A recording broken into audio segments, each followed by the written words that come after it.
The Berenstain Bears Sleepover. Sister and Brother Bear were having a sleepover. Lizzie and Barry Bruin were sisters and brothers' best friends. They were going to spend the night. Lizzie and Barry's parents brought them to the Bears' treehouse. "I hope Lizzie and Barry sleep well tonight," said Mrs. Bruin. "We'll make sure they don't stay up too late," said Mama Bear. Lizzie and Barry put their things in sister and brother's room. Then they all had dinner. After dinner, the cubs played a game of Bearopoly. Lizzie was winning and soon owned most of the tree houses. The other cubs gave up. Next, they watched a movie. It was about a wizard. The wizard had a cape. It gave him magical powers. The cubs decided to put on their own magic show. They got costumes out of the attic. The audience was Mama, Papa, and Honey. The show went well until Barry tripped on his magic cape. He knocked over brother, sister, and Lizzie. They laughed and laughed. "The show was over," said Mama. "Time for bed."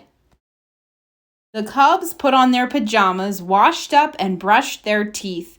Mama and Papa read them a bedtime story and tucked them in.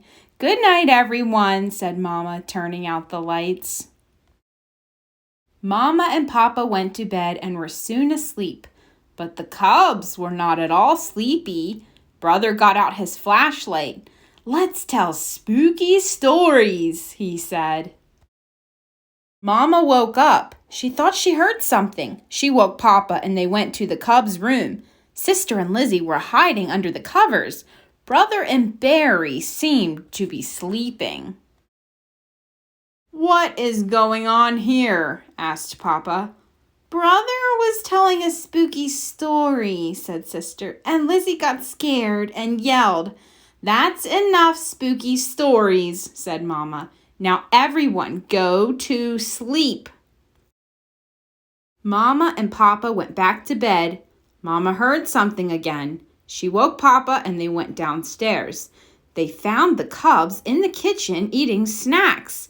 "It is too late for snacks," Mama said. "Back to bed."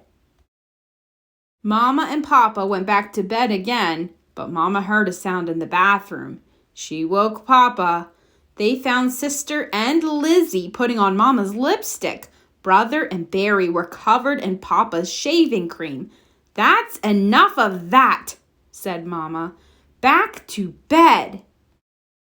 Now the cubs were worn out. They went right to sleep. Mama and Papa sat outside the cubs' room all night.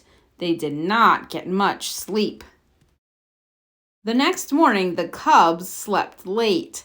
At 11 o'clock, Mr. and Mrs. Bruin came to pick up Lizzie and Barry. "I was so worried about them," said Mrs. Bruin. "I didn't sleep a wink all night." "Neither did we," said Papa, his eyes closing. After Lizzie and Barry went home, Mama and Papa sat down on the sofa. They were soon asleep. It was Mama and Papa's turn for a sleepover.